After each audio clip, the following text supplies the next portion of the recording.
नमस्कार। ये है राज्यसभा टीवी का कार्यक्रम किताब। मैं हूं पुरुषोत्तम अग्रवाल। आज हम जिस किताब पर बात करने जा रहे हैं उसके बारे में कहा जा सकता है कि शायद ही कोई हिंदुस्तानी ऐसा हो जो उस किताब से वाकिफ़ ना हो।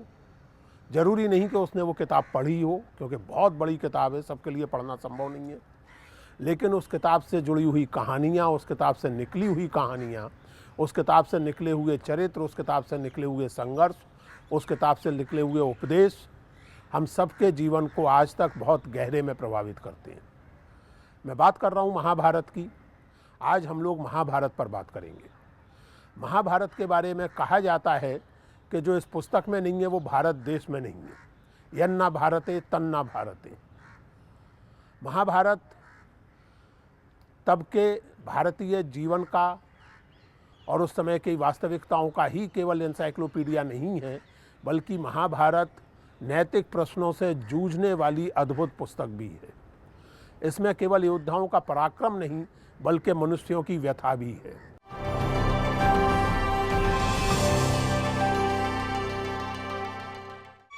मैं समय हूं, संसार के इस सबसे बड़े युद्ध महाभारत को अपनी आंखों से देखने वाला साक्षी। नारायणं नमस्कृत्य नरं चैव नरोत्तमं देवीं सरस्वतीं चैव ततो जयमुदीरयेत्। आदि पर्व के इस पहले श्लोक के साथ शुरू हुआ महाभारत लेखन का सिलसिला। इतना लंबा चला कि महर्षि वेदव्यास ने दुनिया के सबसे बड़े महाकाव्य की रचना कर दी। महाभारत अपने काव्य सौंदर्य में तो लाजवाब है ही, इसका वैचारिक पहलू भी बहुत गहरा है। श्रीमद् भगवत गीता विश्व साहित्य और संस्कृति को भारत की इस अनोखी देन का ही अंश है।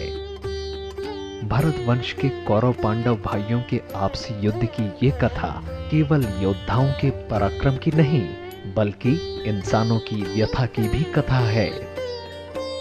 इसमें वर्णित पात्र, खासकर कृष्ण, द्रौपदी, कर्ण और भीष्म जैसे चरित्र अपनी गहराइयों और वेदनाओं के कारण सदा सदा के लिए भारतीय चेतना में समा गए हैं। मूल कहानी का सिलसिला बनाए रखते हुए ही महाभारत अपने भीतर तमाम तरह की जानकारियां और वैचारिक विकास की सूचनाएं समेटे हुए हैं। महाभारत का संस्कृत रूप तो है ही, अन्य भाषाओं में भी इसकी कथा कही गई है। इन लिखित रूपों के अलावा हरियाणा के मेवात क्षेत्र में महाभारत का अपना पाठ प्रसिद्ध है, तो छत्तीसगढ़ में इसकी कथा पंडवानी के नाम से कहीं सुनी जाती रही है। महाभारत भारत संबंधी ज्ञान का भंडार तो है ही, मानवीय चरित्र की विविधता और चित्त की उलझनों के अलावा नैतिक संकटों का अद्भुत चित्रण भी इसमें किया गया है। पांडवों के साथ सहानुभूति के साथ रचा गया होने के बावजूद महाभारत उनके पक्ष की कमियों पर पर्दा नहीं डालता और ना ही कौरवों के पक्ष की अच्छी बातों और चरित्रों की उपेक्षा करता है। भारतीय परंपरा जिन चीजों पर गर्व कर सकती है, उसमें महाभारत का बहुत ऊंचा स्थान है। इस किताब पर बात करने के लिए आज हमारे साथ हैं देवदत्त पटनायक, जो फॉर्मली पेशे से ट्रेनिंग के लिहाज से डॉक्टर हैं, मेडिकल डॉक्टर, लेकिन उनकी ख्याति और उनकी लोकप्रियता उनके अपने शब्दों में बतौर एक माइथोलॉजिस्ट के, वो अपने आप को एक माइथोलॉजिस्ट मानते हैं और बहुत ही रोचक और विचारोत्तेजक ढंग से उन्होंने भारत की तमाम पुराण कथाओं पर, तमाम महत्वपूर्ण पुस्तकों पर विचार किया है और अत्यंत लोकप्रिय लेखक हैं डॉक्टर देवदत्त पटनायक। आपका स्वागत है देवदत्त, इस कार्यक्रम में आने के लिए बहुत बहुत धन्यवाद। देवदत्त, मैं शुरू यहाँ से करना चाहता हूँ। आपने भी जय नामक पुस्तक लिखी है महाभारत पर। आपको महाभारत क्यों इतना आकर्षित करता है? देखिए, मुझे तो जब आप मिथोलॉजी पढ़ रहे हो, इंडियन मिथोलॉजी, वर्ल्ड मिथोलॉजी, तो भारतीय अभी मिथोलॉजी बेसिकली विचारों के बारे में है। हर संप्रदाय, हर संस्कृति के जो विचार हैं वो कहानियों के माध्यम से व्यक्त होते हैं। तो यदि मुझे पाश्चात्य परंपरा समझना है तो मुझे बाइबल पढ़ना पड़ेगा, मुझे कुरान पढ़ना पड़ेगा, क्योंकि वो आइडियाज़ आए हैं मिडल ईस्ट से, यूरोप से। मुझे ग्रीक मिथोलॉजी पढ़ना पड़ेगा, इलियाड ओडेसी पढ़ना पड़ेगा। वैसे ही अगर भारतीय संस्कृति समझना है तो यहाँ की कहानियाँ मुझे पढ़नी पड़ेगी। और जो हम कहानियों का जो मेन बल्क है मिथोलॉजी का, जिसे हम पुराण कहते हैं, उसकी शुरुआत महाभारत से होती है। इनफैक्ट इट इज़ प्रोटो पुराण। यहाँ पहले बार पुराण ये कथाओं के माध्यम से वैदिक थॉट प्रेजेंट किया जा रहा है। अगर वेद बीज है तो महाभारत एक फल है, जो पहला फल है, और उसके अंदर एक और एक बीज है जिसे हम गीता कहते हैं। तो यू गेट एक जो महाभारत काव्य है और फिर रामायण और पुराण कथा, इनमें इन सब से तो मैं कभी महाभारत को आइसोलेशन में नहीं देखता, मैं उसे एक पार्ट ऑफ इट, क्या बोलते हैं, एक सेट ऑफ बुक्स देखता हूँ। कई विचार इनमें से आते हैं और आप इनको कॉम्प्लीमेंट करके उसको आइसोलेट करके देखेंगे तो उसका मज़ा नहीं आता है। जैसे थाली में आप एक डिश को नहीं खा सकते, चावल के साथ दाल भी होना चाहिए, सब्ज़ी भी होना चाहिए, पापड़ भी होना चाहिए। वैसे ही मुझे महाभारत एक थाली का एक हिस्सा है, उसका बड़ा हिस्सा है लेकिन हिस्सा ये बहुत दिलचस्प बात आपने कही और इससे मुझे एक बात याद आती है। संस्कृत काव्य शास्त्र के बहुत महत्वपूर्ण आचार्य आनंदवर्धन ने महाभारत पर विचार किया है। उनका समय 10वीं सदी का है और जिस तरह वो विचार करते हैं उससे मालूम पड़ता है कि उनके पहले से विचार चला आ रहा था, क्योंकि उन्होंने 2-3 चीज़ें उद्धृत की हैं। इति आमनाय, ऐसा परंपरा में कहा गया है, और परंपरा में उनके अनुसार महाभारत को वीर रस का काव्य माना गया है। जी जी। और उसका अंगी भाव जो है वो उत्साह या शौर्य माना गया है। आनंदवर्धन का कहना यह है कि महाभारत वस्तुतः स्वांत रस का काव्य है और उसका अंगी भाव जो है वो निर्वेद है। जी। मुझे लगता है कि इस तरह से आनंदवर्धन महाभारत की एक आधुनिक रीडिंग कर रहे हैं। जी जी। जहाँ वो महाभारत व्यक्तिगत रूप से मुझे युद्ध की व्यर्थता का काव्य लगता है। जी जी। महाभारत युद्ध का ग्लोरिफिकेशन नहीं है, महाभारत युद्ध की व्यर्थता का रेखांकन है। आपकी इस बारे में क्या सोच है, और क्या इस रूप में महाभारत आज जब दुनिया भर में तरह तरह के युद्धों का वातावरण बना हुआ है, तो ऐसी स्थिति में क्या महाभारत को सोचने की प्रेरणा हमें देता है? देखिए, क्या अनिवार्य है, ये जो हम जब देखते हैं ये काव्य कब लिखी गई थी, ये कहानी तो बहुत पुरानी हो सकती है, हज़ारों साल पुरानी, किसी को पता नहीं, there is no way to prove it. लेकिन ये जो लिटरेचर जिसको हम कहते हैं, जो पहली बार वो संस्कृत में लिखी गई, ये 300-400 साल लगे थे इसको पूरा कंपाइल करने में। ईसा पूर्व 2री सदी से 2री ईस्वी सदी, तो लगभग 2000 साल पहले, मैं हमेशा कहता हूँ एकदम मोटा मोटी आप ले सकते हैं। बिल्कुल ठीक है, 2000, मतलब मौर्य काल और गुप्त काल के बीच में। यहाँ पे भारत में टेंशन क्या था? एक तरफ बौद्ध धर्म था जो कह रहा था कि सब कुछ त्याग दो और शांति की बात कर रही है, निर्वाण की बात कर रहे हैं, मतलब घर गृहस्थी की बातें नहीं हो रही है, पत्नी को छोड़ दो, बच्चे को छोड़ दो, सच विहारों में है। एक ये स्कूल है। और दूसरी तरफ राजा हैं, जो मौर्य राजा है जो महत्वाकांक्षी हैं। दूसरी तरफ यहाँ यवन आ रहे हैं, हुन आ रहे हैं, उनके साथ युद्ध करना है, उनके राज्य को बचाना है। तो एक महत्वाकांक्षा है, एक डिफेंस है, क्योंकि अगर हुन और यवन लोग आ रहे हैं, कभी महत्वाकांक्षा इज़ अनिवार्य, महत्वाकांक्षा इज अननेसेसरी, बिकॉज आप केवल अपनी ग्रीड और स्वार्थ के लिए आप युद्ध कर रहे हो। तो ये दोनों को देखें तो मतलब युद्ध और शांति की बातें हो रही है, तब ये काव्य रची गई है। तो इसमें आई डोंट थिंक वो बोलता है कि दिस इज़ रॉन्ग, ये कंडीशन है, युद्ध होता है और उससे इट इज़ हॉरिबल। जो जीतते हैं वो भी हारते हैं। तो पांडव जीतते हैं लेकिन उनके बच्चे मर जाते हैं। तो ये जो थॉट्स है ये काव्य में लिखी गई है। So it's a very deep thought, is not about war and peace. ये बहुत सिंपलिस्टिक डिविजन है कि अहिंसा की बातें होती है, लेकिन हिंसा इज़ नेसेसरी, नहीं तो आपकी एक्सप्लॉयटेशन हो जाएगी। तो एक्सप्लॉयटेशन की बात आती है, क्योंकि अहिंसा के नाम पे मैं आपको एक्सप्लॉयट बहुत आसानी से कर सकता हूँ। आपकी ज़मीन हड़प के बोलूँगा कि ये झगड़ा मत करना, और मैं आपकी ज़मीन हड़पता रहूँगा। बिल्कुल ठीक कह रहे हैं आप, क्योंकि असल में ज़मीन की आपने बात की, तो महाभारत युद्ध जो है वो अंततः इसीलिए हुआ कि पांडव पक्ष समझौते के लिए इस हद तक तैयार था कि 5 गांव हमें दे दिए जाएं, जी। और कौरव पक्ष का ये कहना था कि सुई की नोक के बराबर भूमि भी हम नहीं देंगे।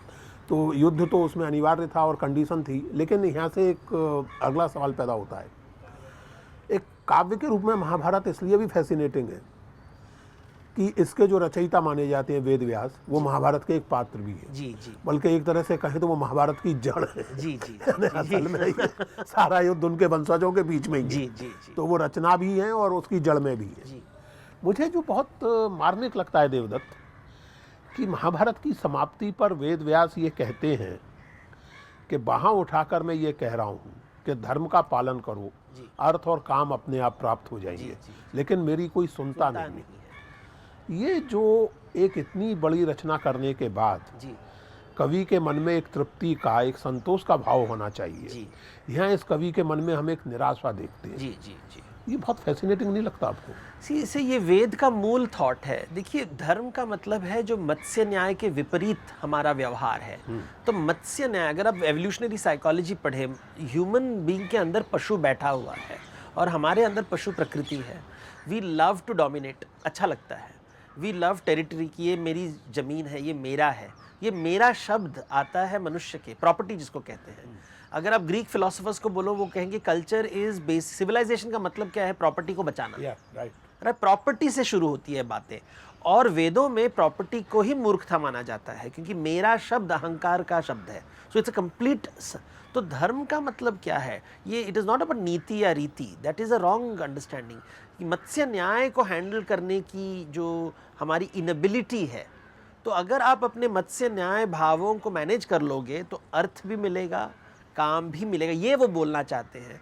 लेकिन ही इज़ डिफ़िकल्ट कि जो हमारे भीतर जो पशु है वो निकलता ही है। इसलिए pack of dogs, the famous line, कि हम पशुओं की भांति ज़मीन के लिए लड़ रहे हैं। जिस तरह कुत्ते एक मांस खंड के लिए लड़ते हैं, वैसे हम लड़े। और मांस खंड के लिए क्यों लड़ रहे हैं? क्योंकि अगर मांस नहीं मिलेगा तो वो भूखे मर जाएंगे। अगर पांडव युद्ध नहीं करेंगे तो खाएंगे क्या? एक और जंगल जलाएंगे अपने नगर बनाने के लिए, और एक खांडव प्रस्थ होगा, एक और इंद्रप्रस्थ का निर्माण के लिए। कितने लोग मरेंगे ताकि कौरवों अपना कब्जा रख सके। और ये क्या स्टॉप करेगा कि वो बोलेंगे अभी वो भी ज़मीन हमें दो? बिल्कुल। तो ये तो ख़त्म नहीं होगी। नहीं, लेकिन जो मेरा सवाल था, ये एक तरह से एक साहित्य के पाठक का सवाल है। बतौर जी जी एक पाठक और लेखक के मुझे ये बहुत फैसिनेटिंग लगता है कि इतनी बड़ी रचना, मान लीजिए कि मूल रचना 8000 श्लोक की ही थी। जी जी जी बाकी बाद में बढ़ा। जी जी लेकिन 8000 श्लोक भी कोई कम नहीं होते। जी जी और उस रचना का कैनवास इतना बड़ा है। जी जी और जिन लोगों के युद्ध का विवरण लिखा गया है वो सब किसी ना किसी रूप में मुझसे जुड़े हुए हैं, वेद व्यास से जुड़े हुए हैं, नियोग से उत्पन्न है वेद व्यास जी। और उस वर्णन के बाद कवि को ये कहना पड़े कि मैं हाथ उठाकर कहता हूँ कि धर्म का पालन करूँ, मेरी कोई सुनता नहीं है। ये मुझे लगता है देवदत्त के एक ऐसी मानवीय सच्चाई है जो दुर्भाग्य से पिछले 2000 साल से लेकर आज तक सच है। ये आई थिंक वेद व्यास जब लिख रहे थे वो पैगंबर के जैसे सोच रहे थे कि मैं बोल दूंगा और लोग कर पाएंगे, मैं मैसेज पैगाम दिया हूँ। लेकिन अगर आप वेद का ज्ञान देखें, वो दिगंबर वाला संस्कृति है। आप दुनिया को नहीं बदल सकते, लोग की प्रकृति नहीं बदल सकते। जितना भी ज्ञान दो, जितना भी मैसेज दो, जितना भी इंटरवेंशंस करो। और ये वो उनका हताश होने का है कि मैं मेरे सामने देख रहा हूँ, कृष्ण भी जब आ रहे हैं, जो पात्र है apparently very intelligent and strategic, लेकिन आप मनुष्य के अंदर जो पशु प्रकृति है वो तो निकाल नहीं सकते आप। और वो फ्रस्ट्रेशन। कृष्ण से एक बात और ध्यान आती है, और ये इस ग्रंथ की अद्भुत ताकत, असल में एक नाटक है राल्फ ऑसूथ का, द डेप्यूटी। ये 1952 या 53 में छपा था, and it's about the dubious role of Roman Catholic church in the Nazi Germany. जी जी जी काफ़ी विवादास्पद नाटक है, आप जानते हैं। उसमें एक संवाद है कि God does not stand outside history, in him all history is content. जब मैं कृष्ण का चरित्र महाभारत में पढ़ता हूँ, और अंत में जब गांधारी कृष्ण को श्राप देती है स्त्री विलाप पर्व में, जी जी कि जिस तरह मेरा सारा वंश नाश हुआ, ऐसे ही तुम्हारा भी वंश नाश होगा। और कृष्ण कहते हैं कि हाँ, मुझे ये श्राप स्वीकार है, मुझे स्वीकार करना ही पड़ेगा। तो ये बात कृष्ण के चरित्र को महाभारत में और अवतार की पूरी धारणा को हिंदू परंपरा में अवतार की पूरी धारणा को एक सर्वथा नया रूप दे देती है जी कि इतिहास के दबाव से भगवान भी मुक्त नहीं है, जी उसे भी इतिहास को झेलना ही पड़ेगा। नहीं, और दूसरी बात यहाँ पे है कि वो श्राप के रिएक्ट करके दूसरा श्राप भी दे सकते हाँ, हैं, उनको झेलना है। लेकिन उस झेलना is the capability of the human being. Yes, exactly. कि आप रिएक्ट कर सकते हो। देखिए, ये बात है कि उन्होंने धर्म स्थापना की, तो सब लोग बोलते हैं कि धर्म स्थापना के लिए युद्ध करना है। श्री कृष्ण वहाँ मुस्कुराते हैं कि भैया उसके लिए तुम्हें बलि देना पड़ेगा अपने बच्चों का, और उनके बच्चों का बलि दे रहे हैं। स्त्री पर्व में उन्हें श्राप लग रहा है। सो कॉन्सिक्वेंसेस, जो बीज बोया है युद्ध का, उसका फल श्राप है। उनको श्राप लगता है ना, he can continue the cycle और स्टॉप इट, और वो बोलते ठीक है, मैं I am accepting it, he is not reacting to it, which is the essence of the Bhagavad Gita, कि स्टिम्युलस और रिस्पॉन्स में एक पॉज होता है। ये पॉज श्री कृष्ण दिखा रहे हैं यहाँ पे। नहीं तो वाद के ऊपर वाद के ऊपर वाद, तू मैं तो चलती रहेगी ना। उसे रोकते कैसे? मनुष्य जब उसे एक अटैक को अब्जॉर्ब करता है कि ठीक है कि ट्विटर ने, ट्रोल ने मुझे इतनी गाली दे दी, मुझे उसे रिस्पॉन्ड करने की कोई आवश्यकता नहीं है। ये दिगंबर वाला सोच है। It is about absorbing that, कि मैं वो नेगेटिविटी को अब्जॉर्ब कर सकता हूँ, इसलिए वो कृष्ण है। अच्छा, जैसा मैंने अपने शुरू में कहा, अन्य भाषाओं में भी महाभारत की कथा कही गई है अपने अपने ढंग से। उड़िया, बांग्ला, हिंदी दक्षिण की भाषाएं। उड़िया में सरला दास ने महाभारत की कथा कही है। आपकी मातृभाषा उड़िया है जी। मैंने हिंदी में विष्णुदास का महाभारत पढ़ा है। आपने सरला दास का महाभारत पढ़ा है? इंग्लिश ट्रांसलेशन उसमें और जो महाभारत का संस्कृत जी, रूप जी, हमें प्राप्त है, जी। कुछ बहुत ज्यादा महत्वपूर्ण अंतर है क्या? बहुत अंतर है, बहुत। एक दो अंतर बताइए अगर है तो। इसी देखिए, जैसे शकुनी का चरित्र बहुत अलग है। शारला दास के महाभारत में पहली बार कहानी बताई जाती है कि पूरी महाभारत की रचना एक कौरवों ने शकुनी के, जो गंधार राजा थे, शकुनी के माता पिता को मार डाला था, क्योंकि गांधारी का विवाह धृतराष्ट्र के पहले एक पेड़ से हुआ था। वो जो जातक में लिखा हुआ था कि आपके पति, तो पेड़ से, तो वो विधवा से शादी हुआ था, तो टेक्निकली वो विधवा थी। तो ये बात कौरवों को पसंद नहीं है कि हमारी माँ विधवा, तो ये बात किसको पता है? तो गुस्से में आके उन्होंने गांधारी के माता पिता सबको मार डाला था, सिर्फ शकुनी बचे थे। तो वो अपने पिता के हड्डियों से ये डाइस बनाया था उसने, और उसने ये डाइस गेम खेला, जो सभा पर्व जो मेन है। हाँ, तो यहाँ पे शकुनी विक्टिम है, विलन नहीं है।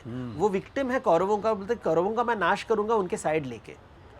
तो अभी ये जो संस्कृत काव्य में नहीं है, वो सारला दास की उड़िया महाभारत में शुरुआत होती है। ये आप तेलुगु महाभारत में भी मिलेगा, तमिल महाभारत में भी मिलेगा। इससे एक सवाल और पैदा होता है, हमारी जो परंपरा है जी, उसका ये खुलापन और उसकी ये प्लूरलिटी मुझे उसकी सबसे बड़ी ताकत लगती है। अब उड़िया में शकुनी जो हैं विक्टिम है जी। हिंदी महाभारत जो विष्णुदास का है उसमें भी इस तरह के कुछ फ़र्क हैं। पंडवानी जो कथा है छत्तीसगढ़ की, उसमें भी फ़र्क हैं। बांग्ला महाभारत में मुख्य बल अर्जुन पर नहीं पांडवों में से, बल्कि युधिष्ठिर पर है, और उनको ज़्यादा विकसित किया गया है। लेकिन आज जो स्थिति हो गई है जी, कि चाहे महाभारत हो, चाहे रामायण हो, चाहे और कोई पुराण कथा हो, उसके एक ही पाठ को मनवाने के लिए कुछ लोग एकदम आमादा हैं। ये क्या उस पूरी की पूरी हिंदू सोच, जी, खासकर हिंदू और इन जनरल भारतीय, ये एक पाठ का जो आग्रह है, ये उस हिंदू सोच और भारतीय परंपरा का खंडन नहीं लगता? वो एक संप्रदाय है। हिंदुओं में कई संप्रदाय होते हैं, ये एक संप्रदाय है जो राजनीतिक संप्रदाय है, और वो राजनीति कारण के लिए जो नदी है, देखिए महाभारत नदी जैसा है। जैसे नदी के कई ट्रिब्यूटरीज होते हैं और कई ब्रांचेस होते हैं, वैसे महाभारत के कई ओरिजिन्स होते हैं, कई फॉर्म्स होते हैं, कई डिविजन्स होते हैं। एक बार फिर से महाभारत के टेक्स्ट पर नोट है जी, और उस टेक्स्ट से जुड़ी हुई कुछ रोचक धारणाएं हैं जी, कम से कम हिंदी क्षेत्र में मैं जानता हूँ, उड़िया में और मराठी में क्या है मुझे पता नहीं। जैसे एक धारणा ये है कि महाभारत की प्रति घर में नहीं रखी जानी। जी, जी, जी, मुझे याद है कि जब मैं बचपन में महाभारत खरीद लाया था तो मेरी माँ बहुत चिंतित हुई थी। जी, जी, जी, तो महाभारत घर में नहीं होना चाहिए, एक धारणा जी, ये। दूसरी धारणा ये है कि महाभारत शुरू से नहीं पढ़ा जाना चाहिए, शुरू से नहीं पढ़ा जाना चाहिए। अगर आपको पढ़ना ही है तो आदि पर्व से शुरू मत कीजिए, बीच में कहीं से आरंभ कीजिए। क्या ऐसी धारणाएं उड़ीसा में भी प्रचलित है? ये तो पूरे भारत में होती है ज़्यादा, बट मैंने ज़्यादा नॉर्थ इंडिया में देखा है, साउथ इंडिया में इतना लाइक शायद होगा, I am not fully aware. But देखिए नहीं पढ़ना, क्योंकि अगर आप महाभारत पढ़ो तो घर में तो विस्फोट हो जाएगा। देखिए क्योंकि यहाँ पे घर टूटने की बात है, रामायण में घर जोड़ने की बात है। जब बड़े भाई के लिए भरत कहता है कि मुझे वो ज़मीन नहीं चाहिए, यहाँ पे ज़मीन टूटती है, खांडव प्रस्थ में बटता है, तो घर बटने की बात होती है। और ये एक कॉमन प्रिंसिपल है, लॉ ऑफ अट्रैक्शन जिसको कहते हैं, कि आप घर में वही चीज़ रखो जिससे मांगल्य हो। महाभारत मांगल्य काव्य नहीं है, ये अमंगल काव्य है।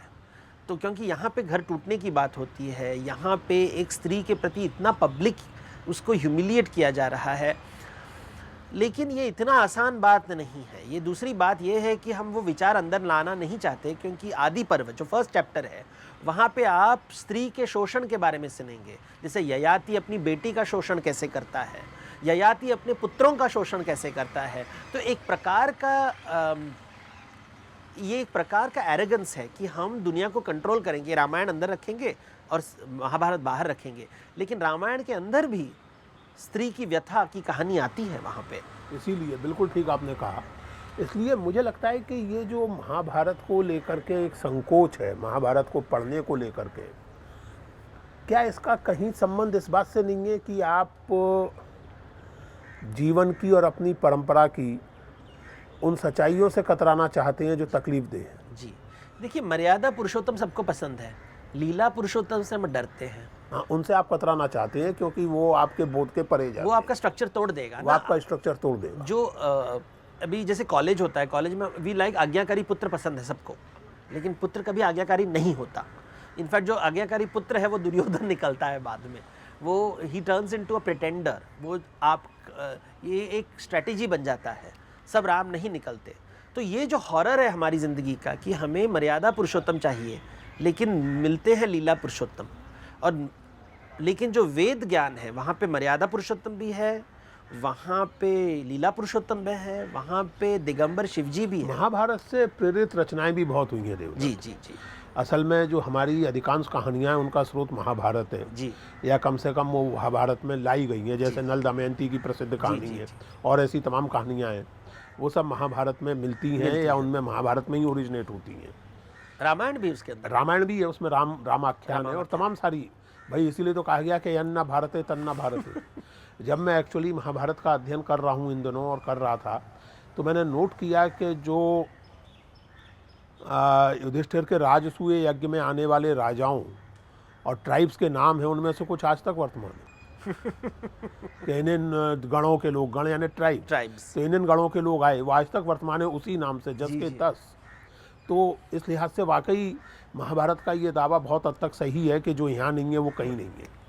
लेकिन मैं एक दूसरा सवाल पूछ रहा था कि ये जो कहानियाँ हैं महाभारत में, कुछ बोध कथाएँ हैं जी, कुछ आपको बहुत दुख देने वाली कथाएँ हैं, कुछ हिम्मत बनाने वाली कथाएँ हैं, जरत्कारु की कथा है और व्याध की कथा है, व्याध के द्वारा उपदेश की कथा है, तमाम सारी कथाएँ हैं।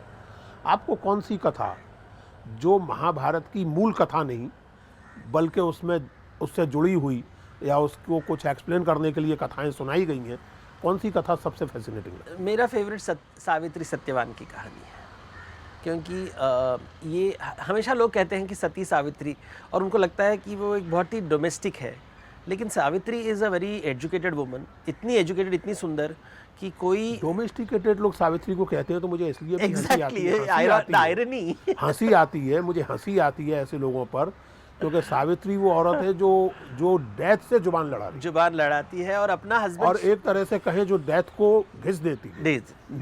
तो दिस आयरनी यमराज से जो है लिटरली यमराज के हाथ से अपने पति को छुड़ा लाती। जी सर, ऐसी औरत अगर डोमेस्टिकेटेड है तो इसलिए आप देखिए पॉपुलर, अगर आप बोले ये तो सती सावित्री टाइप्स है, और मैं बोलता हूँ इसने कभी कहानी पढ़ी नहीं है। एग्जैक्टली, बिल्कुल सही। सो विदाउट डेटा कंक्लूजन आ गया, या तो पढ़ी नहीं है या समझी नहीं है, या समझी नहीं। और बिना डेटा कंक्लूजन की जो बात आप कह रहे हैं वो दुर्भाग्य से भारतीय परंपरा के 90% पर लागू होती है। जी, मुझे कई बार शास्त्रों में लिखा है जब कहते हैं तो मुझे देवदत्त, लगता है मुझे अच्छा कई बार ये लगता है कि भारतीय परंपरा तक हम लोग कुछ इस ढंग से जाते हैं कि शरीर के हिसाब से कपड़ा नहीं काटते, जी जी कपड़े के हिसाब से शरीर काट देते कि इतना कपड़ा है, बस इतना ही अब शरीर काट दो। सी वो तो इसलिए ये सावित्री को इस तरह देखना या सीता को इस तरह देखना मुझे वाकई बहुत Yes. खैर एनीवे, तो सती सावित्री की कहानी आपको एक बहुत रोचक पसंद लगा। इसके अलावा एक मुझे व्याध गीता बहुत पसंद है, व्याध वाली गीता, जहाँ पे it's a direct attack on जो श्रमण परंपरा और अहिंसा के ऊपर। जो घर बार छोड़ के अपने आप को अहिंसावादी कहता है, उसे ज्ञान एक व्याध दे रहा है, हु इज कटिंग मीट। वैदिक परंपरा थी जिसमें एक खास तरह के यज्ञ पर और जिसमें हिंसा पर, बलि पर बहुत बल था। जी। उसकी जगह भागवत धर्म का विकास, जिसमें भक्ति, भाई आखिरकार रामानुजाचार्य जिसको गीता का चरम श्लोक कहते हैं, जी। सर्वान धर्मान परित्यज मामेकम शरणम व्रज, सब धर्मों को छोड़ दो, केवल मेरी भक्ति करो। जी। एंड अहम त्वाम सर्व पापेभ्यो मोक्षयिष्यामि मां सोच, सब पापों से मुक्ति। ये जी, भक्ति की जो स्थापना जी, है, मैं ये कह रहा हूँ कि इस भक्ति धर्म की स्थापना में श्रमण परंपरा का कोई रोल आपको दिखता है? यानी जो महाभारत में बहुत स्पष्ट रूप से की गई। सी क्या होता है श्रमण परंपरा से लोग अभी विचलित हो गए थे। अभी करना क्या है? आप बोल रहे दुनिया छोड़ दो, दुनियादारी छोड़ दो, तो वो सूटेबल नहीं है, तो अभी हम करें क्या? तो एक मूवमेंट आ रहा है यहाँ पे, जहाँ पे एक ऋण के ऊपर बात करता है। वैदिक धर्म जब होता है वो ऋण के ऊपर होता है। आपके ऋण हुए, पितृ ऋण है, पुत्र ऋण है, ये क्या पितृ ऋण है, ऋषि ऋण है, देव ऋण है, ऋण को तो आप ऋण में बंधे हुए हो। श्रमण परंपरा मोक्ष की बात करता है, तो अभी ऋण से दायित्व की निर्वाह होता है, मोक्ष से फ्रीडम मिलता है। अभी क्या करूँ मैं? तो फिर एक आदमी आके बोलता है, अच्छा ज़्यादा सोचना मत, दिमाग मत लगा, मेरी बात सुन। ये तो अच्छा लगता है ना सर, इट इज़ मेरा रिस्पॉन्सिबिलिटी। चला गया, फिर धीरे धीरे आपको पता चलेगा आपका शोषण हो रहा है। नहीं तो आप क्या कह रहे हैं कि गीता का ये जो श्लोक है, ये क्या शोषण को जस्टिफाई करने वाला श्लोक बन ये जाता है? एक श्लोक है सर, वहां पे अगर आप गीता को अगर 18 पर्व में देखें, पूरा उसका डिटेल देखें, अध्याय, हाँ। ये केवल भक्ति मार्ग एक मार्ग है, क्योंकि दुनिया हिंदुइज्म इज डाइवर्सिटी। जो इंटेलेक्चुअल है उसके लिए ज्ञान मार्ग है, जो काम करने और वाला गीता है, का मुख्य प्रतिपादन तो कर्मयोग है। कर्मयोग। गीता का मुख्य देखिए, जब प्रतिपादन तो रामानुजा कर्मयोग है। वो भक्ति परंपरा के तरफ जा रहे थे, अगर आप श्रीरंगम में जाएं, वहां पे वो एक फ्यूडल फॉर्म ऑफ भक्ति has become very popular. That's right. North India में वो अनुराग वाली भक्ति आ जाती हाँ, है, वो feudal- सखा भाव है, सखा भाव है। वत्सल्य, अलग प्रकार। ये कि भक्ति केवल दास भाव है, ये केवल एक भाव है। भक्ति में कई भाव हैं। देवदत्त, ये अब हम लोग भक्ति की बात कर रहे हैं तो एक कहावत कही जाती है, जी, हरि अनंत हरि कथा अनंत, अनंत। लेकिन हमारे पास समय अनंत नहीं है। इसलिए हमें ब्रेक लेना पड़ेगा। और इस ब्रेक के बाद, जैसा कि आप लोग जानते हैं, इस कार्यक्रम के अगले हिस्से में यहाँ जो हमारे मित्र मौजूद हैं, छात्र और अध्यापक एवं अन्य लोग, उनके साथ बातचीत होगी। मिलते हैं ब्रेक के बाद। ये ऋण नहीं है कि मुझे पढ़ना ही है, लेकिन अगर जिंदगी में सुख पाना है और जिंदगी का एक अर्थपूर्ण जीवन जीना है, तो इस काव्य में कुछ बातें हैं जिससे आपकी जिंदगी में सुख और अर्थ आ सकता है।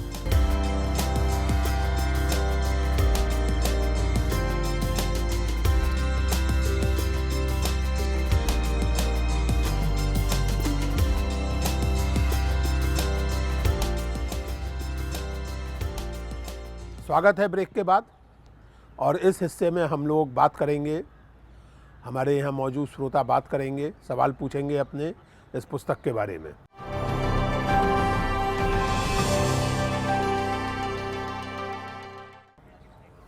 तो सवाल, हाँ, अपना नाम बताएं और सवाल पूछें। मैं प्रोफेसर करुणा शंकर उपाध्याय, हिंदी विभाग, मुंबई विश्वविद्यालय। जी सर, मुझे ऐसा लगता है कि महाभारत जो है समस्त भारतीय ज्ञानानुशासनों का एक समुच्चय है। जी संपूर्ण प्राचीन भारतीय वाङ्मय उसमें उपस्थित है। जी तो उसको हम समाज शास्त्रीय कृति के रूप में, या दार्शनिक कृति के रूप में, या कविता की एक उत्कृष्ट पुस्तक के रूप में, जैसे महाकाव्यत्व के सारे लक्षण वहाँ पर मौजूद हैं, या आप उसको धार्मिक ग्रंथ के रूप में, पौराणिक कथा के रूप में, किस रूप में उसको ज़्यादा महत्व दिया जाए, यह भी एक चुनौतीपूर्ण सवाल हो सकता है। महाभारत के जो विविध रूप हो सकते हैं, उनमें से किसको आप सबसे ज़्यादा महत्व देंगे? देखिए, जो पढ़ता है उसके हिसाब से जिस तरह उसे देखना है उसे देखना चाहिए। आप नहीं कह सकते कि आपको इसी तरह देखना चाहिए। जिस तरह मुझे देखना है, कुछ लोगों को केवल शोषण दिखाई देगा, कुछ लोगों को केवल रेवोल्यूशन दिखाई देगा, कुछ लोगों को केवल ज्ञान दिखाई देगा, कुछ लोगों को केवल भक्ति दिखाई देगा। हर आदमी अपने तरह से देखता है और हर आदमी समझता है कि यही सत्य है। तो अपने विचार को हम हमेशा परम सत्य मानते हैं। ऐसा कभी नहीं होता है दुनिया में। जंगल में अलग प्रकार के फल फूल जैसे होते हैं, वैसे ही एक ग्रंथ अलग प्रकार से दिखाई दे सकता है। अगला सवाल। Sir good morning, I am doctor Gopal Kalkoti, faculty of Khandwala college Malad. तो मेरा सवाल ये है कि महाभारत एक पुरुष प्रधान काव्य से माना जाता है। 100 कौरव, 5 पांडव, भीष्म पितामह, कृष्ण भगवान, इसमें स्त्री का पात्र क्या होगा? Why the role of women is not highlighted is a question. जी, वेरी गुड क्वेश्चन। सी देखिए, आप एज अ मिथोलॉजिस्ट आप मुझे ग्लोबली जितने भी काव्य लिखे गए हैं उनमें से एक काव्य दिखाइए जो written by women where women play an important role. कभी नहीं मिलेगा। बाइबल हो, not written by women, Iliad हो, ओडेसी हो, बियोवुल्फ हो, आयरिश लेजेंड्स हो, जापानीज लेजेंड्स है, चाइनीज लेजेंड्स है, जितने भी दुनिया के काव्य हैं वो सभी पुरुष प्रधान हैं, क्योंकि समाज ही पुरुष प्रधान समाज है। Devdutt, it is only in the last 50 years जहाँ पे ये विचार आया है कि people have accepted that male and female genders are to be treated equally. ये विचार हर समय नहीं था। तो अगर हम आज के वैल्यूज से पूछे, अगर आप कंसेंट से बाइबल को देखें तो it's a very disturbing book. अगर आप जस्टिस से रामायण देखें तो इट्स अ डिस्टर्बिंग बुक। तो you can't, it's called miss representation of categories. आप एक समय का वैल्यू दूसरे घर में नहीं अप्लाई कर सकते। आप क्रिश्चियन प्रिंसिपल्स हिंदू प्रिंसिपल्स से नहीं जोड़ सकते। आप नॉर्थ इंडियन वैल्यूज़ को साउथ इंडियन से नहीं जोड़ सकते। इसमें देखिए, एक बात हमें ध्यान रखनी चाहिए, और ये 19वीं सदी के ही एंथ्रोपोलॉजिस्ट बता चुके थे कि जब से प्राइवेट प्रॉपर्टी का उदय होता है तब से पुरुष प्रधान समाज का उदय होता है। और प्राइवेट प्रॉपर्टी का उदय हुए लिटरली हजारों साल हुए। बाइबल से 5000 साल पहले, महाभारत से 5000 साल पहले प्राइवेट प्रॉपर्टी का उदय हो चुका था। प्राइवेट प्रॉपर्टी का उदय होने के साथ फैमिली का उदय होता है और फैमिली के साथ पुरुष प्रधान समाज का उदय होता है।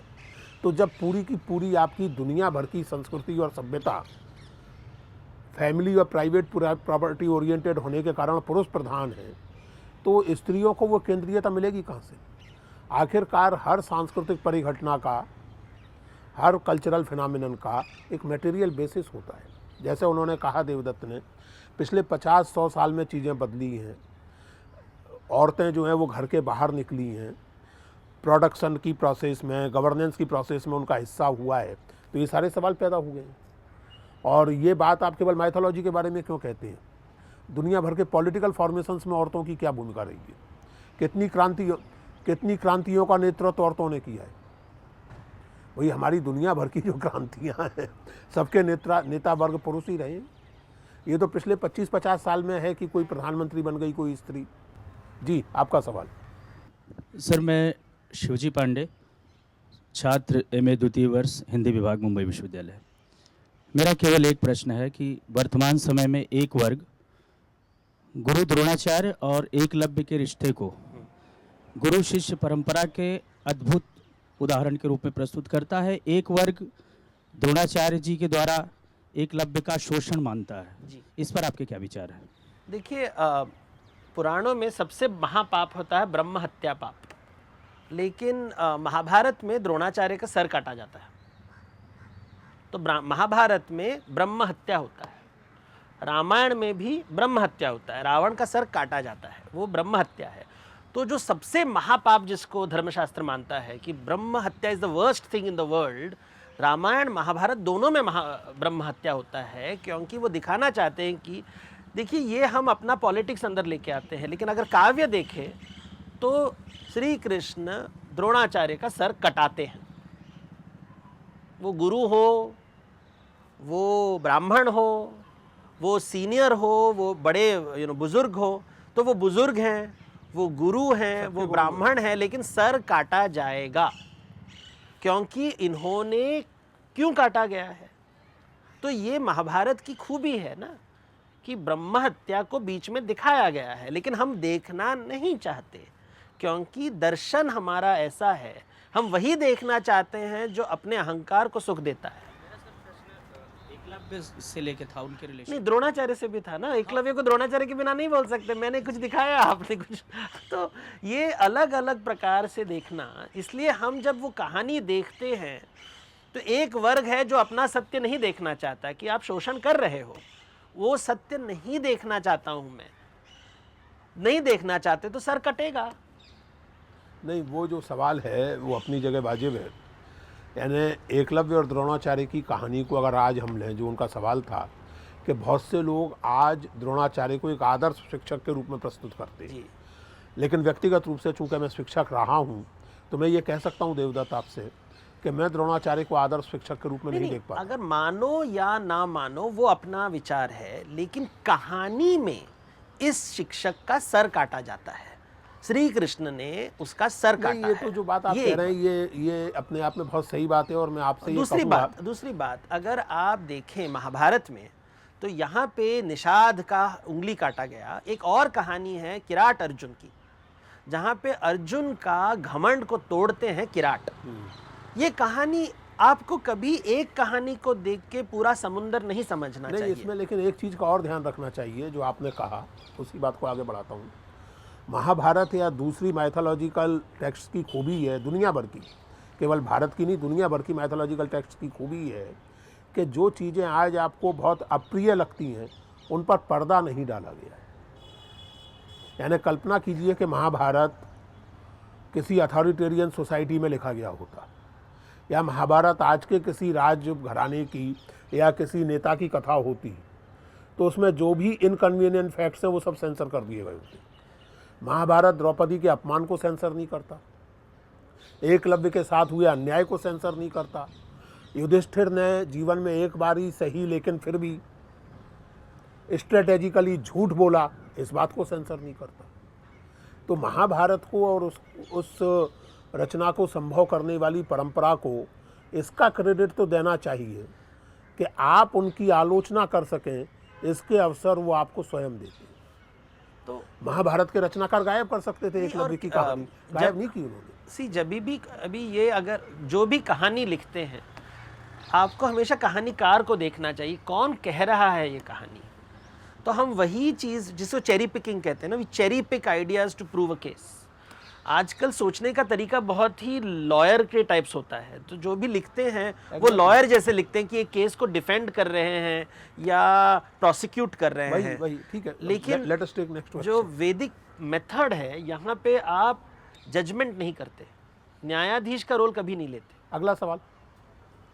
नमस्ते सर, मेरा नाम प्रियंका यादव है, मैं हिंदी विभाग की छात्रा हूँ। मेरा सवाल ये है कि हमारी जो युवा पीढ़ी है आज की, ये ग्रंथ को हम पढ़ें तो क्यों पढ़ें, इससे हमारे जीवन में क्या सीख मिलती है, और अपने जीवन को इस ग्रंथ से हम अपने जीवन को किस प्रकार जोड़ें, और अगर पढ़ें तो किसके द्वारा रचित पढ़ें, मतलब किसके द्वारा लिखी गई पढ़ें। इसे पढ़ने की कोई आवश्यकता नहीं। मैं नहीं मानता कि किताब नहीं पढ़ना है तो मत पढ़िए, तो देयर इज़ नो ऑब्लिगेशन, ये ऋण नहीं है कि मुझे पढ़ना ही है। लेकिन अगर ज़िंदगी में सुख पाना है और ज़िंदगी का एक अर्थपूर्ण जीवन जीना है, तो इस काव्य में कुछ बातें हैं जिससे आपकी ज़िंदगी में सुख और अर्थ आ सकता है। अगर वो चाहिए तो किताब पढ़िए, नहीं चाहिए तो मत पढ़िए। ठीक है। अगला सवाल। सर, मेरा नाम जनक नंदिनी त्रिपाठी है, मैं पीएचडी शोध छात्रा हूँ हिंदी विभाग से। सर, मेरा सवाल ये है कि आज के समय में लोग महाभारत जैसे ग्रंथों को छोड़कर रामायण जैसे ग्रंथों को छोड़कर महाभारत की ओर ज़्यादा खिंच रहे हैं, ऐसा क्यों हो रहा है? देखिए, किसी को मर्यादा पुरुषोत्तम बहुत बोरिंग लगता है, लीला पुरुषोत्तम रोमांटिक लगता है अभी, लेकिन ये नहीं जानते कि दोनों विष्णु के दो अंग हैं। तो ये जो बातें हैं कि हमारी जो सभ्यता है, सबको अच्छा लगता है जो नटखट बालक है, जो रोमांटिक है। युद्ध भी ग्लैमरस है ना। महाभारत युद्ध की कथा है क्योंकि उसके 6 चैप्टर्स केवल युद्ध के बारे में बात करते हैं। उसके लोग अभी जैसे जब टीवी में जब महाभारत दिखाई दी थी तो एंड कहाँ होता है, जब वो जीत गए, उसके बाद वाला 6 चैप्टर को उसने एडिट ही कर दिया कि दिखाएंगे ही नहीं कि भैया उसके बाद कितना दुख, कितना मिजरी, ये नहीं दिखाना चाहते हैं। क्योंकि हमने ये जो आपने कहा जो महाकाव्य होते हैं इनमें बहुत डिफ़िकल्ट थी। और क्या होता है कि रामायण जैसी पेश की गई है, देखिए रामायण जैसे लिखी गई है और ये जो लास्ट 200 इयर्स में पेश की गई है वैसे रामायण नहीं है। क्योंकि रामायण जैसे मैं कहता हूँ कि ब्रह्म हत्या की कहानी है, लेकिन आप नहीं बात करना चाहते तो ये लोग कहें कि ये बोरिंग रामायण हमें नहीं देखना है, हमें कुछ एक्साइटिंग चाहिए, हमें खून चाहिए, हमें वायलेंस चाहिए, क्योंकि हमारे अंदर भी वो एनर्जी हम उत्तेजित हो रहे हैं। इसमें देवदत्त एक चीज़ और जोड़ सकते हैं, जो बात आप कह रहे हैं, जो उनका सवाल है। देखिए महाभारत, जैसा मैंने अभी कहा कि महाभारत जीवन की अप्रिय सच्चाइयों पर पर्दा नहीं डालता। महाभारत आपको मजबूर करता है कि उन चीज़ों को आप फेस करें। धृष्टद्युम्न एक बुजुर्ग का, द्रोणाचार्य का, जो कि ब्राह्मण भी हैं और कौरवों पांडवों दोनों के गुरु हैं, उनका वध करते हैं। अर्जुन का सारा संकट क्या था गीता में कि ये मेरे चाचा हैं, ये मेरे दादा हैं, इन्होंने मुझे पढ़ाया है, इन्होंने मुझे बचपन में गोद में बैठा के खिलाया है, मैं आज इनका वध कैसे कर दूँ। ये जो क्राइसिस ऑफ ह्यूमन कॉन्सेंस है, अर्जुन का जो दुख है वो पाखंड नहीं है, वो प्रिटेंशन नहीं है, वो जेन्युइन परेशानी है। तो ये जो क्राइसिस ऑफ कॉन्सेंस है, महाभारत इससे सीधे टकराता है। दूसरी बात जो अभी देवदत्त ने कही कि जो लोकप्रिय संस्करण महाभारत का टेलीविज़न के जरिए, अनफॉर्चुनेटली आजकल हम लोग टेलीविज़न पर ही निर्भर करने लगे हैं।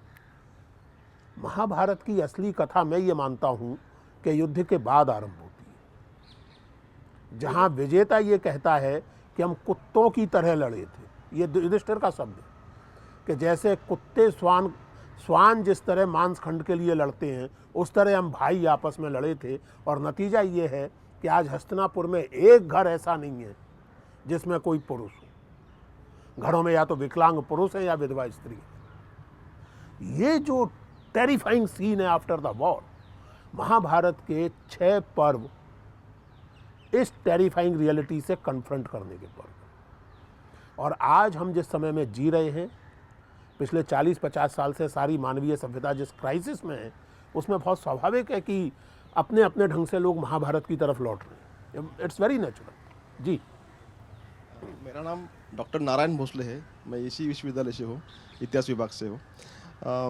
मैंने सुना है ऐसा कि बहुत हद तक गीता के ऊपर बुद्धिज़्म का बहुत बड़ा इम्पैक्ट रहा है।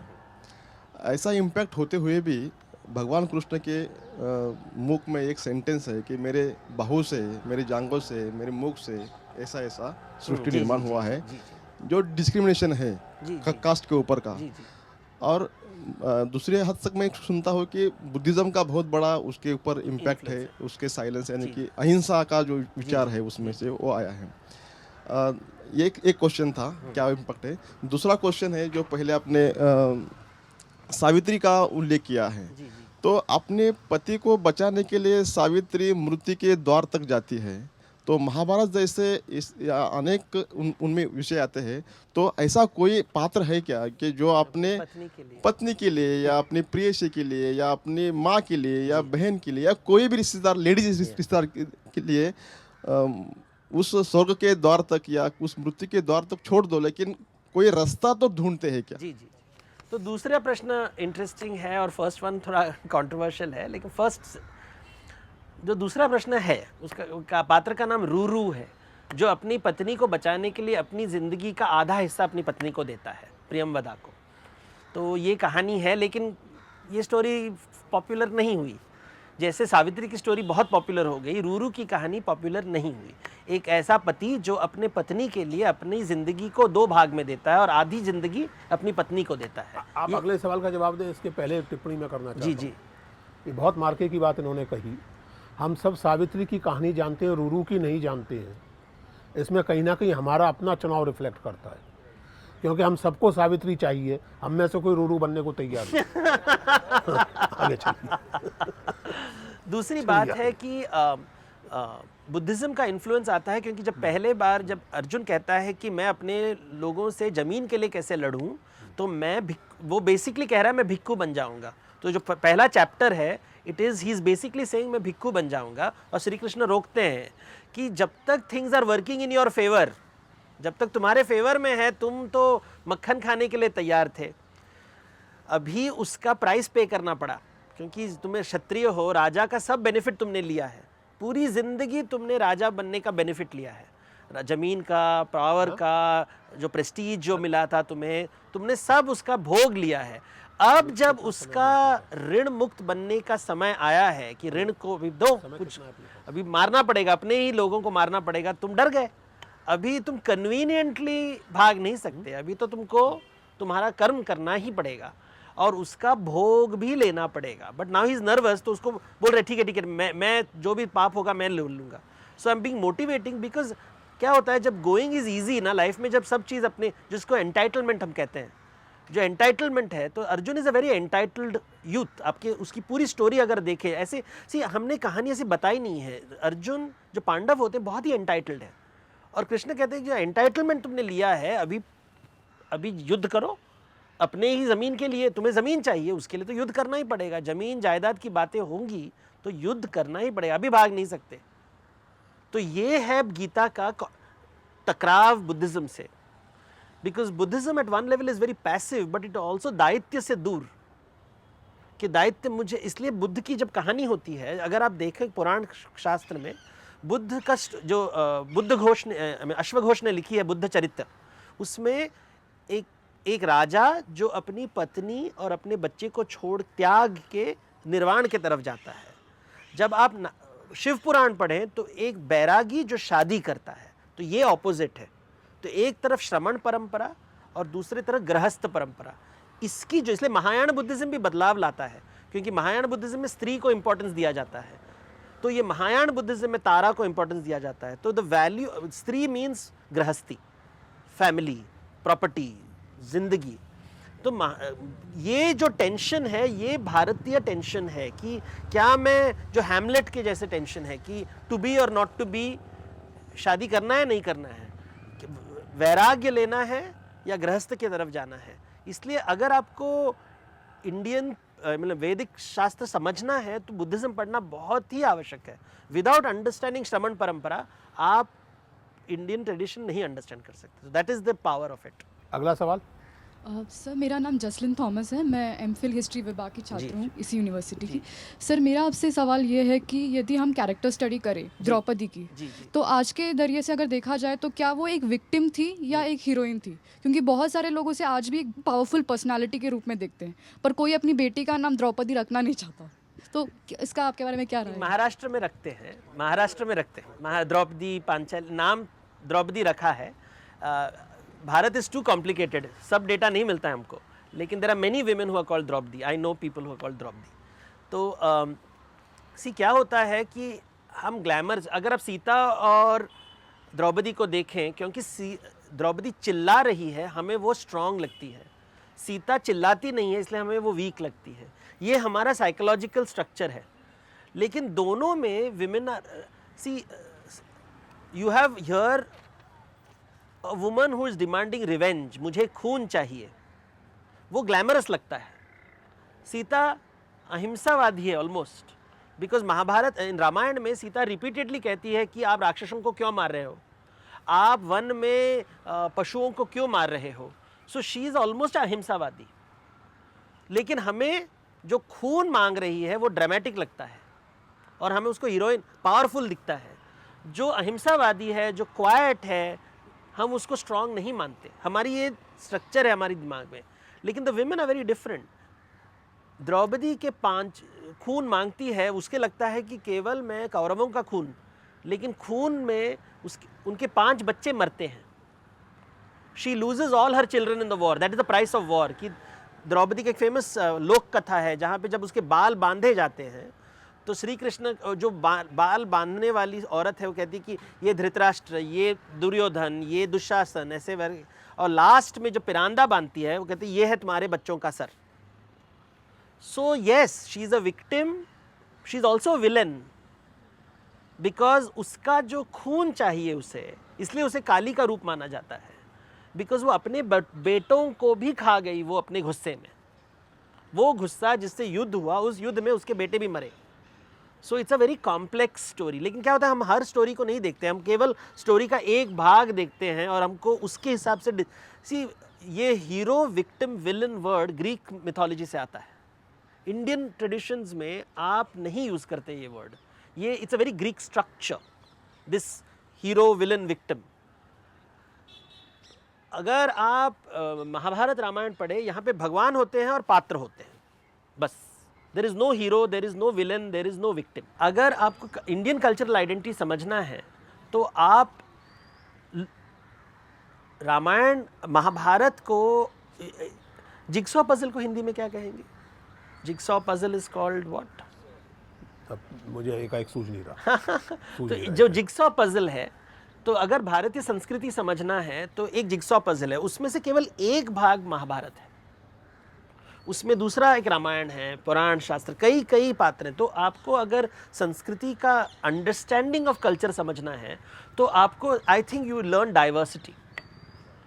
इट इज़ अबाउट डाइवर्सिटी कि देखो राजा, I think that is the biggest thing that you learn from the Mahabharat.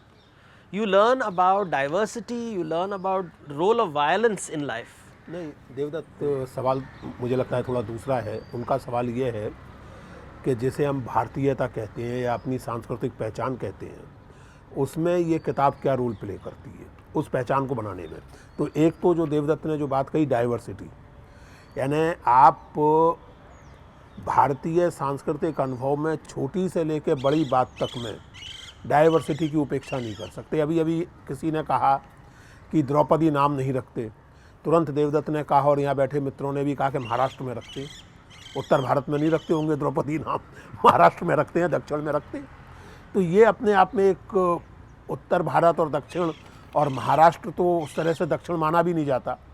Marathi यहाँ सब हिंदी बोलते हैं, वो सब है, फिर भी द्रौपदी नाम यहाँ है। तो एक तो डाइवर्सिटी जो बात तो देवदत्त जी कह रहे हैं। दूसरी जो बात बहुत महत्वपूर्ण है इस पर्टिकुलर ग्रंथ के बारे में, कि आपकी जो पूरी की पूरी कल्चरल सिम्बोलॉजी है, जो आपके सारे सांस्कृतिक प्रतीक हैं, आपकी जो सारी जातीय स्मृतियां हैं, उन सब में महाभारत बहुत गहरा रोल प्ले करता है। हमारे मुहावरों में भी किसी को शकुनी मामा कहना, उसकी तारीफ करना नहीं है। भले ही सारला दास उसको विक्टिम बनाते हो, लेकिन शकुनी मामा सुन के कोई प्रसन्न नहीं होगा। हमारे मुहावरों में पुत्र मुँह में अंधे हो गए व्यक्ति के लिए धृतराष्ट्र शब्द आज तक प्रयोग किया जाता है। राजनेताओं के लिए, अफसरों के लिए, जो भी पावरफुल आदमी है लेकिन पुत्र मुँह में अंधा हो जाए, उसके लिए हम आज भी धृतराष्ट्र शब्द का प्रयोग करते हैं। तो हमारी जो पूरी कल्चरल मेमोरीज हैं, उसमें महाभारत की कथा, ये महाभारत ग्रंथ बहुत केंद्रीय रोल प्ले करता है, बहुत महत्वपूर्ण रोल प्ले करता है। ग्रंथ से ज़्यादा गीता जो पार्ट है समहाउ लास्ट 200-300 साल में it has become a very central book. Quite right. और कोई सवाल? जी नमस्ते सर, मेरा नाम वनीता पांडे है, मैं हिंदी विभाग से पीएचडी की छात्रा हूँ। सर मेरा प्रश्न ये है, रामायण हो महाभारत हो, सब में झगड़े का, युद्ध का मूल कारण नारी को ही माना जाता है। ये महाभारत में जमीन को, नारी को नहीं। अच्छा, महाभारत में जमीन नारी नहीं, नारी इज इंसिडेंटल। महाभारत में, खैर पहले आप सवाल पूछ लीजिए, फिर बात करता हूँ मैं इस पर। हाँ बताइए, आप इस चीज़ को क्या मानते हैं? हाँ देवदत्त, एक मिनट, सिंस लेट मी। देखिए, द्रौपदी अधिक से अधिक प्रेरक कही जा सकती है, और वो भी बेचारी हंस पड़ी तो कोई आफत नहीं हो गई। मतलब मैं ये कहूँगा कि उस पर उसका अहंकार जो है इतना हर्ट हो गया कि एक औरत मुझ पर हंसी। अभी मैं यहाँ उतरूँ और गलती से गिर पड़ूँ या कुछ हो जाए और आप में से कोई हंस पड़े तो मैं उसका खानदान नष्ट करने पर तुल जाऊँ, तो ये गड़बड़ मेरी है, हंसने वाले की नहीं है। तो द्रौपदी का, महाभारत का दोष द्रौपदी को मत दीजिए, वो झगड़ा जमीन का था। प्लीज। दोनों जगह में ये अहंकार की कहानी है, और अहंकार और काम वासना से जुड़ी हुई है, जिससे द डिजायर टू पोजेस, कि जो मुझे चाहिए। अगर आप रामायण महाभारत दोनों को देखें, यहाँ पे ये मेरा है, इससे बात केवल इस बात पे होती है कि ये प्रॉपर्टी जिसको हम कहे हैं, इट इज़ अबाउट मेरा होना। तो मेरी ज़मीन, मेरी पत्नी, मेरा बेटा, अब जितने भी युद्ध देखेंगे यहाँ पे वो मेरा शब्द, मेरा तेरा का शब्द होता है। और ये जो पोजेसिव प्रोनाउन है, ये is A human imagination and construction. बहुत धन्यवाद देवदत्त आपका। इतना स्पष्ट है कि जो भी हो, महाभारत का कारण द्रौपदी को मानने की आदत हमें छोड़ देनी चाहिए। उसका कारण अहंकार या पजेसिवनेस या जो भी है। बहुत बहुत धन्यवाद देवदत्त आपका इस कार्यक्रम में आने के लिए। बहुत अच्छा लगा आपसे बात करके। मुझे उम्मीद है कि ये कार्यक्रम भी आप लोगों को अच्छा लगा होगा, ये एपिसोड भी अच्छा लगा होगा। इस पुस्तक के बारे में, इस कार्यक्रम के बारे में आपकी टिप्पणियों का स्वागत है। आप अपनी टिप्पणियां हमें हमारे Facebook page facebook.com Rajya Sabha TV पर या हमारे ट्विटर हैंडल राज्यसभा टीवी पर #किताब करके भेज सकते हैं। श्रेष्ठ टिप्पणियों को हम हमेशा की तरह कुछ पुस्तकों का उपहार भेजेंगे। बहुत धन्यवाद आप लोगों का। देखते रहिए राज्यसभा टीवी। मिलते हैं अगले सप्ताह किसी और महत्वपूर्ण किताब पर इसी तरह की रोचक बातचीत के लिए। धन्यवाद।